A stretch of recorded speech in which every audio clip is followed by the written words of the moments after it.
You're listening to the UnSafe Bible with Pastor Ken Brown.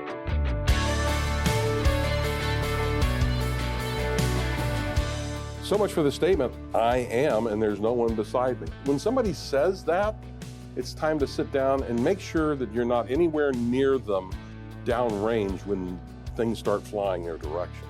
Any study of history reflects that nation after nation and empire after empire that takes this stand, we can do it ourselves. They don't fall. They collapse, but they don't fall, usually in battle.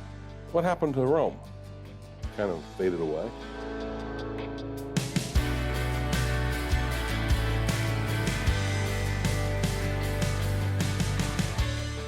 Have you ever considered the similarities of the Babylonian and Roman empires?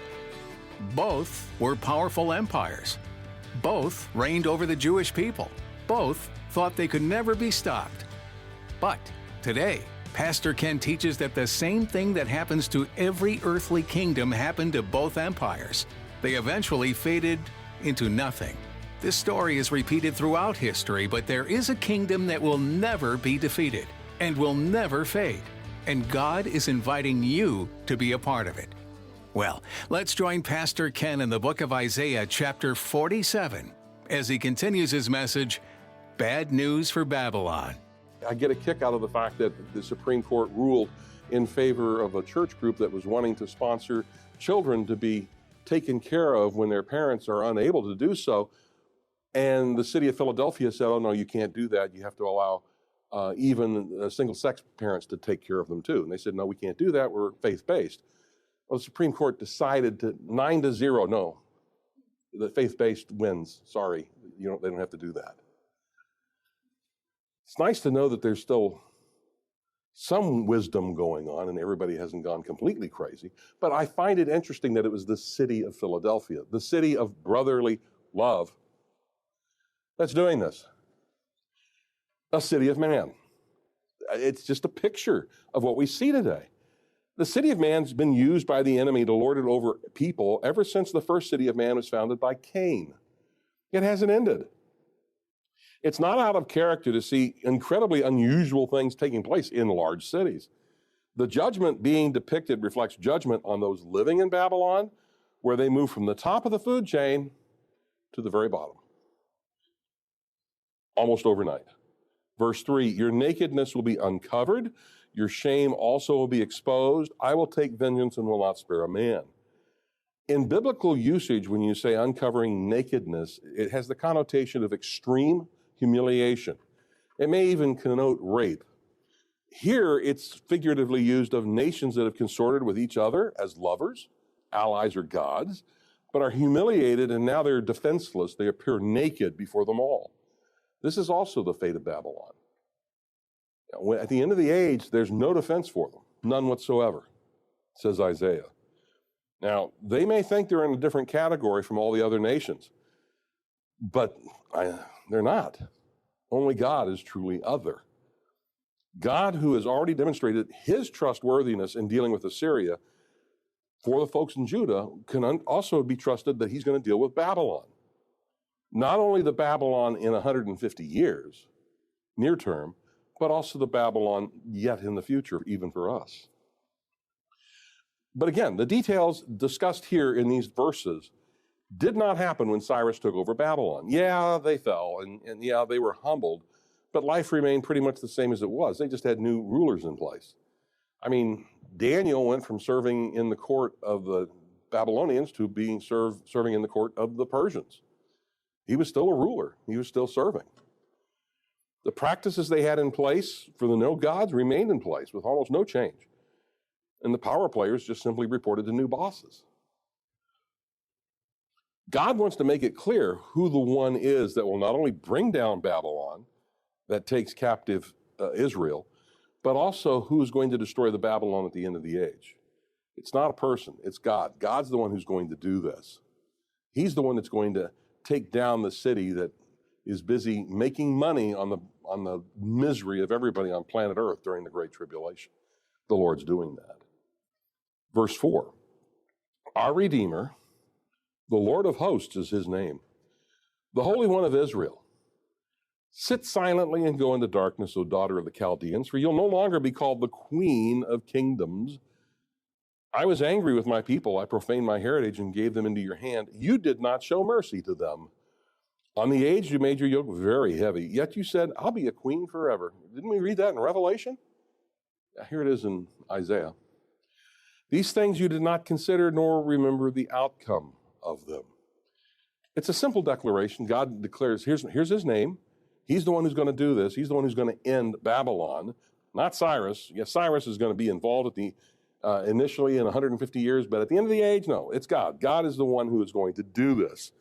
And to make it clear, he uses another name for himself. He refers to himself as the Lord of hosts. In the Hebrew, he is the Yahweh of the heavenly armies, which is his name. That's how it translates. He is the military power of the universe. And he's the one who's going to achieve this. And he'll do so for his people, Israel. Every time he uses that title, and he uses it usually in military context or where he's preparing to do judgment, he always talks about the fact that he is the God of heavenly armies. And there's a reason for that. He's trying to make a point. In contrast to the lifestyle of the residents of Babylon, God is holy. And at the end of the age, when Messiah returns to the planet and enforces holiness on all the cities of man, and we see how that works out because they're all flattened. We see that with the seventh bowl in Revelation 16. All the cities are flattened. That's because they can't operate in a holy manner. So they're all destroyed. So much for the city of man. They get rebuilt. But Babylon itself will disappear. The city of man as envisioned by Cain is doomed. It's not going to survive. Babylon will lose authority. In other words, the silence replaces the dictating the rules to others. The liberty turns into the darkness of the dungeon. And their status, where they thought they were a queen, not anymore. I mean, I always get a kick out of certain governmental entities that think they can get away with just about anything until all of a sudden somebody in a higher position says, no, you can't do that. I mean, the folks in Philadelphia were, how dare the Supreme Court? Yeah, right. It was a 9-0 vote, guys. God uses sinful people to achieve his purposes.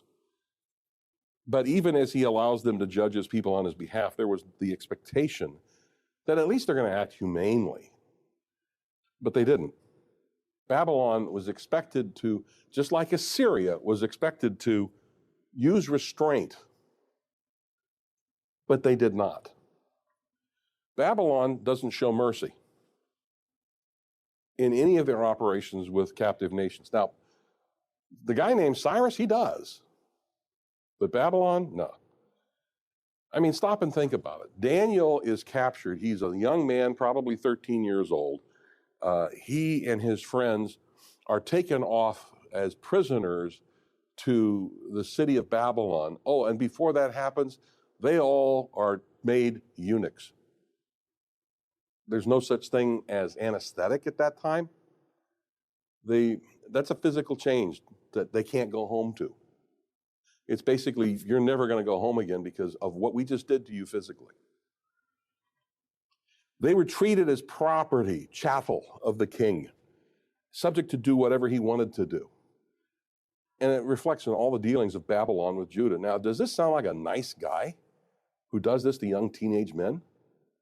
Absolutely not.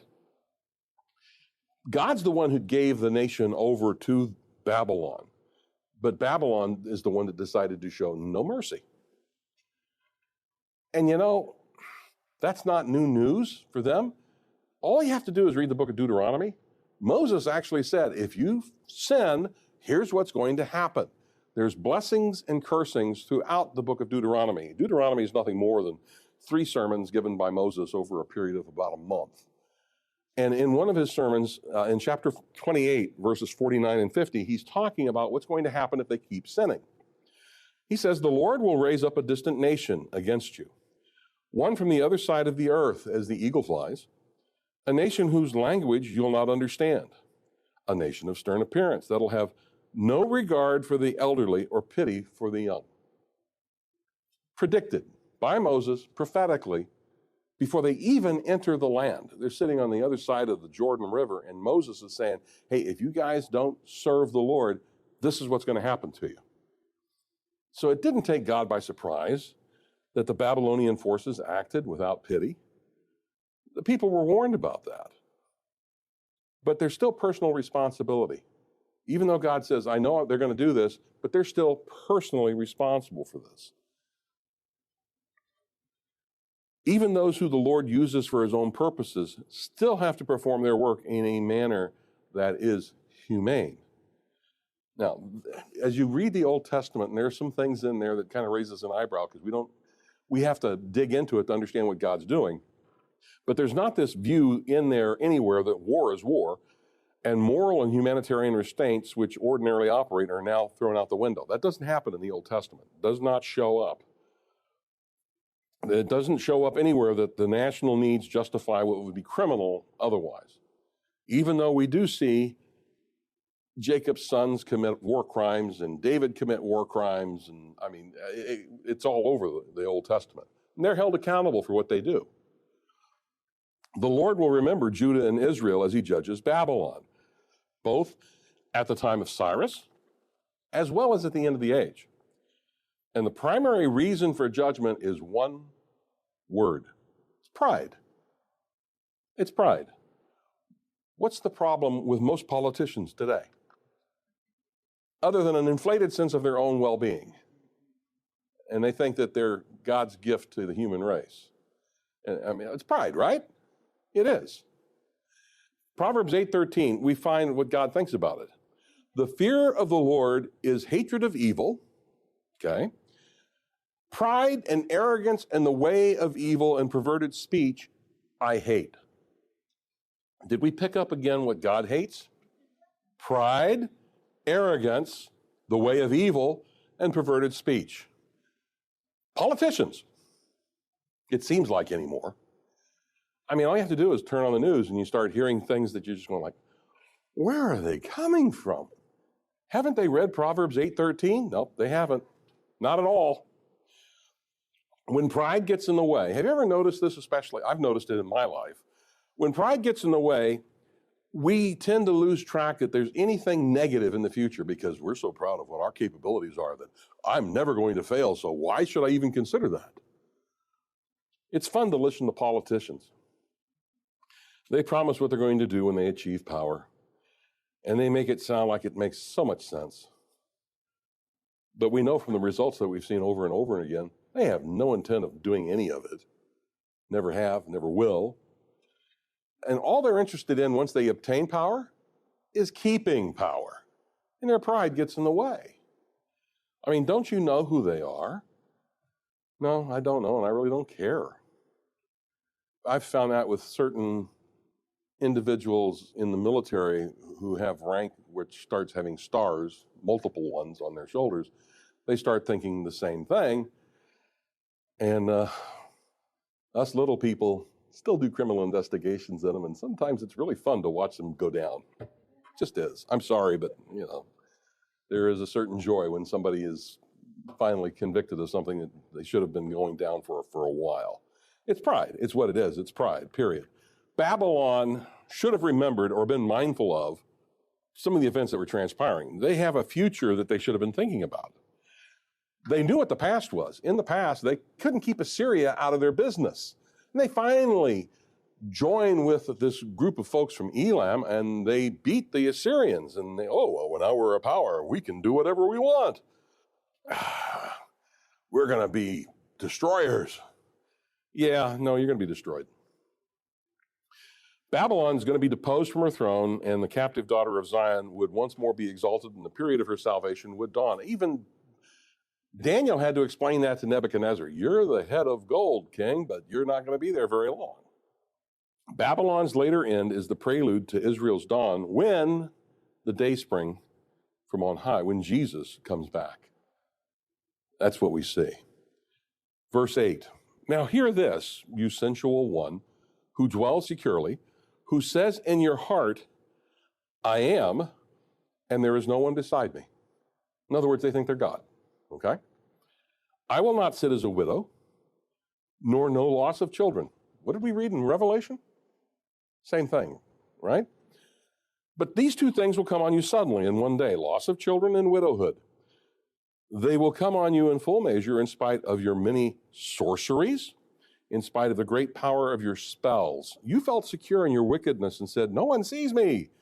Your wisdom and your knowledge, they've deluded you, for you've said in your heart, I am, and there's no one beside me. But evil will come on you, which you will not know how to charm away. And disaster will fall on you, which you cannot atone. And destruction about which you do not know will come on you suddenly. He's talking about the end of the age here. But there's a command. And Isaiah's used this command before. Listen. That's what he's telling him to do. Listen. The command is to listen and hear what he's about to say. The problem is, though, have you ever noticed that a proud person, one who is filled with a sense of, I'm really all there is, they're so filled with hubris, they don't want to listen, do they? They don't want to listen because they know everything. They are the repository of all wisdom and knowledge on the face of the planet. Just ask them. That's pride. This is a word, by the way. Yeah, there's some of this that was fulfilled in the very near future. This is a word for those who are about to have a party with a guy named Belshazzar, about 150 years in the future. Meanwhile, Cyrus is running around outside, and he's stopping up the Euphrates River, and it's starting to lower. The only way to get in the city is to dam up the river. So that's what he's doing. So these folks are having a party. This is also for those at the end of the age who have imposed their will on the entire planet through the beast and through the economic system of the beast. The pride reflected in this statement sounds a lot like what we see from different nations globally all the time. Pride in their defenses. We're impregnable. You can't get in. I'm a history guy, okay? My initial degree is in history. So the first thing that crosses my mind is the French. This is the Maginot Line. You cannot get across this. Yeah, the Germans went around the corner of it and never even bothered with it. The Germans, by the way, had right across the river from them, they had the Siegfried Line. And at the end of the day, we went around that too. It's just, really? Have we learned our lessons from this? Okay? Today, we hear of certain military powers who say, we have hypersonic weapons that can protect us. You will not be able to shoot them down because they're flying at 3 times the speed of sound. Okay, but lasers move at the speed of light. Just saying. But they talk about their missiles and their bombs protecting them. I remember in high school, I debated a lot. And one of the things we debated about at that time was about nuclear war and how it was going to happen. And I remember reading through some of the comments, we have a stockpile of weapons. Oh, so the Russians have a stockpile of weapons. Well, who's going to use them when everybody's dead because you've used a few of those? What caused the fall of the Soviet Union? Was it a stockpile of weapons? No. It was they fell apart internally because of rot. Literally, if you look at it. What's eating away at the fabric of the United States? It's not our stockpile of weapons. It's the fact that we have now become the number one producer of everything that God abhors.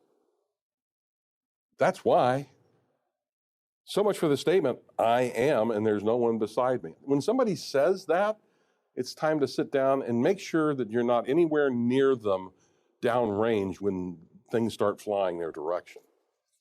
Any study of history reflects that nation after nation and empire after empire that takes this stand, we can do it ourselves.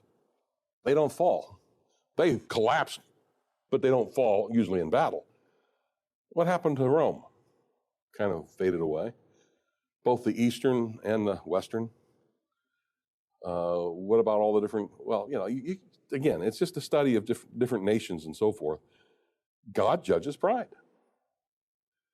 There was a country that around the turn of the century, around 1900, that was proud over the fact that no matter where you were, the sun never set on their empire. Rule of Britannia. And then they made a mistake. They decided to get involved with the Jews in Israel, and they didn't hold up their end of the bargain. And now, what about the vaunted British Empire? Just saying, pride comes before a fall. Babylon of the time of Cyrus felt they had everything going for them. They brought in all of the gods from the surrounding cities that they'd conquered because they figured, well, we conquered them, but they might be worthwhile for protection, so we got all these gods in town. They had these massive walls surrounding the city that you could race 2 chariots with 8 horses each abreast all the way around the city. It was a huge set of walls. Nobody could get in. They would withstand any siege. It was an engineering marvel. But there was this little guy in Persia who had an idea about how to defeat that. And his little idea, which was an engineering advance called, let's dam up the river. It worked. And all of a sudden, that impregnable fortress fell. The people who thought they'd never be taken captive or see foreign armies ever again inside their borders, they did. And this repeats again for the Babylon of the future, too. The shock of destruction will be just as severe as it was for the folks in Babylon during the time of Cyrus. I mean, Cyrus came in, and the folks in the midtown area of Babylon didn't know that they had been conquered for about 2 or 3 days. And they all of a sudden see this army walking through going like, who are they and how long have they been here? That was a shock. How will the Babylon of the future do? Well, we see that also in Revelation 18, starting in verse 9. The kings of the earth who committed sexual immorality and lived in luxury with her will weep and wail over her when they see the smoke of her burning. They'll stand far off, because it's radioactive, in fear of her torment and say, alas, alas, your great city, you mighty city Babylon, for in a single hour your judgments come. Even the city's reliance on occult powers, and at the end of the age, that's going to be on steroids. By the way, occult powers are demons and fallen angels, okay? That's what they are. It's consorting with demons for the most part. It's not going to be enough to save them from the judgment of God. Verse 10, Isaiah says, you felt secure in your wickedness and said, no one sees me. I'm doing my sin and you can't see me. I'm hiding. I've heard that from people that I've arrested and given introduction to a lifestyle change. We found you. So much for saying no one sees me. Enjoy your next 20 years. Your wisdom and your knowledge, they've deluded you. You've said in your heart, I am, and there was no one besides me. Again, pride. Again, I'm God, and I can do whatever I want. I'm in control of my own destiny. Secure in your wickedness, where entire nations now feel secure in their ongoing support of things that God absolutely hates. You know, since 1992, over 1 billion babies have been aborted worldwide, and the United States is not the leader in this. The leading nations are China and Russia and India. And what problems do they have in those 3 nations these days? Just saying. Isaiah's already addressed this back in Isaiah 5. When you read it, it brings images of certain people to mind. In verse 20, it says, woe to those who call evil good and good evil, who substitute darkness for light and light for darkness, who substitute bitter for sweet and sweet for bitter. Woe to those who are wise in their own eyes and clever in their own sight. That's pride.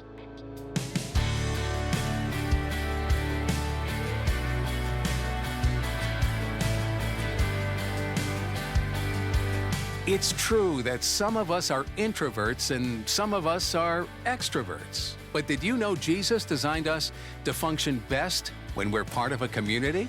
We all have God-given gifts and abilities that, when used rightly and in conjunction with others, the effect for the kingdom of God will be profound. It will reach many who are lost and hurting. So, listeners, if you don't have a community that you belong to, won't you consider getting connected with ours? Or at least learning what we believe and why? The UnsafeBible.com has all that information, and we'd encourage you to read what's written there and then spend some time in prayer. The Unsafe Bible is a radio ministry based out of Jupiter, Florida, and we're so glad that you've paused long enough to listen to today's message from Pastor Ken. If you like what you heard today, and we've piqued your curiosity, why don't you satisfy it by checking out all the other messages we have for you? Go to the unsafebible.com and click on the Media tab. That's the direct link to our archive. We trust that what you find there will challenge and grow your faith. While you're there, be sure to check out the other ways to stay connected with what's happening here at Calvary Chapel, Martin County. Would you rather enjoy connecting through social media? You can find us on Facebook, Twitter, and YouTube. Pick your favorite platform, or utilize all three. We trust that today's message from Isaiah spoke to your heart and challenged the parts of you that aren't looking like Jesus. Thanks for listening to the UnSafe Bible.